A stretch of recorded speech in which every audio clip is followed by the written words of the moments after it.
This is excellent coaching classes by Silky Sahani. आज हम class 12th economics का chapter 1 Indian economy on the eve of independence का part second पढ़ रहे हैं। इसमें हम टॉपिक कवर करेंगे state of industrial sector on the eve of independence. On the eve of independence industrial sector की क्या सिचुएशन थी, क्या कंडीशन थी।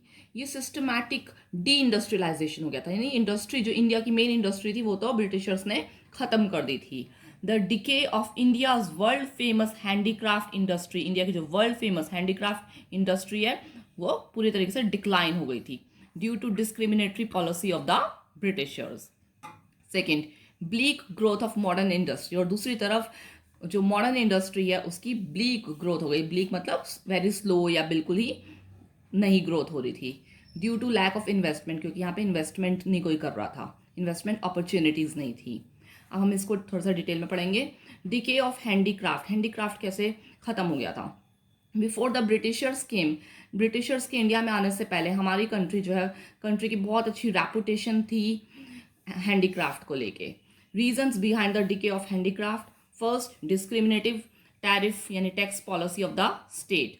ब्रिटिशर्स ने क्या करा था, टैरिफ पॉलिसी लगा दी थी। Britishers found India's best source of raw material, Britishers ने देखा था इंडिया में रॉ मटेरियल्स बहुत ही अच्छे हैं एंड बेस्ट मार्केट है फॉर देयर फिनिश्ड गुड्स, और ब्रिटिशर्स के फिनिश्ड गुड्स के लिए इंडिया बहुत बढ़िया है। They started the following discriminative tariff policies according to which, इन्होंने क्या करा ब्रिटिशर्स ने, export of raw material India से एक्सपोर्ट करा टैरिफ फ्री, बिल्कुल ड्यूटी फ्री, टैक्स फ्री, और ब्रिटिश इंडस्ट्रियल प्रोडक्ट्स को इंडिया में लेके आए वो भी tax free. Heavy duty taxes लगा दिए was placed on the export, Indian handicraft के एक्सपोर्ट पे ड्यूटीज यानी टैक्सेस लगा दिए। British finished products captured Indian market, और जो ब्रिटिशर्स के प्रोडक्ट्स थे उन्होंने इंडियन मार्केट को पूरे तरीके से कैप्चर कर दिया था और हैंडीक्राफ्ट जो इंडिया की मेन इंडस्ट्री है उसको फिनिश कर दिया था। Second, disappearance of the princely court, prior to the British rule से पहले nawabs, rajas, princes and emperors rule करते थे different parts of the country में। दे यूज्ड टू एनकरेज, वो इंडियन हैंडीक्राफ्ट को बहुत ज़्यादा एनकरेज करते थे क्योंकि इंडियन हैंडीक्राफ्ट की इंटरनेशनल रेपुटेशन थी। बिगिनिंग ऑफ ब्रिटिश रूल, जब ब्रिटिश रूल आया तो उन्होंने सबसे पहले प्रिंसली कोर्ट्स को ख़त्म करा और साथ ही साथ हैंडीक्राफ्ट भी हमारा ख़त्म हो गया। Third, competition from machine made products, और साथ में अब थर्ड पॉइंट है कंपटीशन हुआ मशीन मेड प्रोडक्ट से। Machine made products from Britain, जो बने बनाए प्रोडक्ट्स आते थे ब्रिटेन से वो लो कॉस्ट पे मिलते थे एंड गिव टफ कंपटीशन देते थे हैंडीक्राफ्ट प्रोडक्ट्स इन इंडिया में। This competition force the Indian craftsman, इससे इस कंपटीशन को इंडियन क्राफ्टमैन फेस नहीं कर पाए टू शट देयर एंटरप्राइज, तो उन्हें अपनी एंटरप्राइजेज हमेशा के लिए बंद करने पड़ गई। Fourth, new pattern of demand, impact of Britishers can be seen on our culture, Britishers का असर हमारे कल्चर पे, हमारी सोच पर भी पड़ने लगा। This lead to the emergence of the new class, एक न्यू क्लास जनरेट हुई and new pattern of class ने ब्रिटिश प्रोडक्ट्स को ज़्यादा इन्फ्लुएंस दिया। Fifth, introduction of railways in India, Britishers ने रेलवे को इंडिया में इंट्रोड्यूस करा। Railway were introduce in India by the Britishers for their own selfish motive, अपने उन्होंने मोटिव पूरा करने के लिए, in order to expand their market, ताकि उनकी मार्केट एक्सपेंड हो सके for the finish products in India. Their expansion lead to, इससे भी हैंडीक्राफ्ट डिके हुआ। नेक्स्ट, ब्लीक यानी notional growth of modern industry की ग्रोथ जो है बहुत ही कम हो गई थी। सिर्फ कुछ ही industries like Tata, iron and steel, sugar, cement and paper industries were established. Limited state participation, बहुत ही कम states participate करती थी in the process of industrialization. Absence of capital goods की कमी हो गई थी that are used for industrialization in the country. Now next topic is foreign trade under British rule. Foreign trade यानी international trade का British rule में क्या condition थी। British rule in India brought an end to India's foreign trade, जब British rule India में आया तो उन्होंने इंडिया का जो फॉरेन ट्रेड था उसे ख़त्म कर दिया।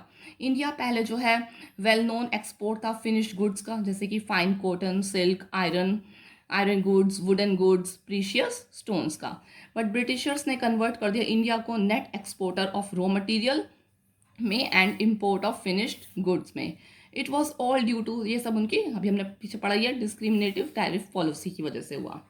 Observations, net exporter of primary product and importer of finished good, India क्या बन गया, नेट एक्सपोर्टर बन गया प्राइमरी प्रोडक्ट का और इम्पोर्टर ऑफ फिनिश्ड गुड्स का। India under the British rule became an exporter of raw material and importer of finished goods. Composition of exports and imports shows इसकी वजह से इंडियन इकोनॉमी बैकवर्ड हो गई। Second, monopoly control of India's foreign trade. Britishers ने अपना monopoly control कर लिया था इंडिया के फॉरेन ट्रेड पे। During the British rule export and import of the country came under monopoly control of the British government. इसमें दो observations बहुत ही क्रिटिकल हैं। First, more than 50% trade with Britain. India का मोर देन 50% ट्रेड सिर्फ Britain के साथ हो गया था। Second, import of Britain finished goods, और जो ब्रिटेन के फिनिश्ड गुड्स थे वो इंडियन मार्केट में आए। इससे इंडियन इंडस्ट्री खत्म हुई और ब्रिटिश इंडस्ट्री यहाँ पे स्टार्ट हो गई। Third, surplus trade but only to benefit the British. Trade खूब हुआ लेकिन उससे सिर्फ बेनिफिट ब्रिटिशर्स को मिला। Surprisingly during the British regime हमारे एक्सपोर्ट जो है एक्सीड हुए हमारे इम्पोर्ट से, और जो सरप्लस था उसका पूरा बेनिफिट किसे मिला, ब्रिटिशर्स को। This surplus was owing largely to the export of primary goods. ये जो सरप्लस था प्राइमरी गुड्स की वजह से था, इंडस्ट्रियल गुड्स की वजह से नहीं था, जो कि साइन है इकोनॉमिक बैकवर्डनेस का। Trade surplus use for administrative and war expenses, और ब्रिटिशर्स ने जो ट्रेड सरप्लस मिल रहा था उसका यूज़ करा administrative and war expenses pay of Britishers के, and not for the growth and development of the country. साथ ही साथ administrative and war expenses led to a huge drain of wealth. ये जो एडमिनिस्ट्रेटिव और वॉर एक्सपेंसेस है इन्होंने क्या करा, ह्यूज ड्रेन ऑफ वेल्थ करा फ्रॉम इंडिया, यानी इंडिया का पैसा खूब बाहर गया। अगर आपको हमारी वीडियो अच्छी लगी तो इसे लाइक करिए, शेयर करिए और हमारे चैनल को सब्सक्राइब करिए।